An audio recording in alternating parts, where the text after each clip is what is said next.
I am starting with Know Your Plant at knowyourplant.app because this source makes plant identification, plant care app, and houseplant care concrete enough to argue with through Growth Marketer's board memo lens. The copy move is board memo. Translate every claim into budget, risk, owner, or timing, with proof trail still in mind. I read it with one lived filter, the way I see AI through buyer attention. If the idea does not make the buying decision clearer, it is probably campaign decoration for the growth marketing lead or demand generation director buyer I am imagining. The test is whether the article gives a reader a next decision, not just a nicer label, under the Creates Usable Proof Assets test. I would not reuse this as a flat summary. I would turn it into a buyer checklist, a short proof clip, and a meeting note around plant identification, plant care app, and houseplant care for the growth marketing lead or demand generation director buyer I am imagining. The expansion angle. This source can support more than one video. Turn the strongest sections around plant identification, plant care app, houseplant care, and indoor plants into a care checklist, symptom fix short, room fit guide, plant owner FAQ, under the reduces buyer confusion test. Proof is the moment where a useful article separates itself from a confident one, with positioning disciplines still in mind.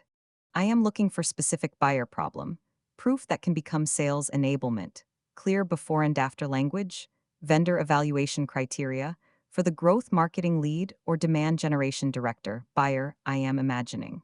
The source gives me this anchor. Step 3, the wrinkled or curling leaf check. Underwatering wrinkled, puckered, or inward curling leaves usually mean the plant is using stored water faster than the roots are replacing it, under the avoids generic hype test.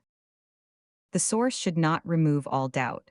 It should make the right doubts visible through Growth Marketer's board memo lens. Around plant identification, plant care app, and houseplant care, the useful doubts are generic AI transformation claims, keyword-heavy copy without buyer intent, proof that sales cannot defend, and the controls that answer them, with sales trust still in mind. Know Your Plant belongs in the review only where it helps the reader decide, through Growth Marketer's board memo lens. In this beat, the brand language should connect unpot immediately. Cut away any black or brown mushy roots with clean scissors, let the plant air dry for 1-2 days, then repot in fresh, dry, succulent soil, with campaign leverage still in mind. To Know Your Plant app, plant identification, and plant care app, for the growth marketing lead or demand generation director buyer I am imagining. For a growth marketing lead or demand generation director, the stakes are not abstract. For the growth marketing lead or demand generation director buyer I am imagining. The source has to reduce anxiety around AI messaging sounds generic. Sales does not trust vague marketing claims. Campaigns need stronger proof and clearer buyer intent and still protect buyer clarity, proof trail, sales trust, conversion usefulness under the reduces buyer confusion test. That is the lens I would keep on every claim. I would rate this 8 out of 10 for growth marketer buyer usefulness. For the growth marketing lead or demand generation director buyer I am imagining. It gives the viewer usable language, a practical decision frame, and enough proof to keep reading, under the Strengthens Article Brand Positioning Test. The open question is how much more evidence can be added around rotate the pot 90 degrees every 2 weeks to keep growth even, in Growth Marketers Read.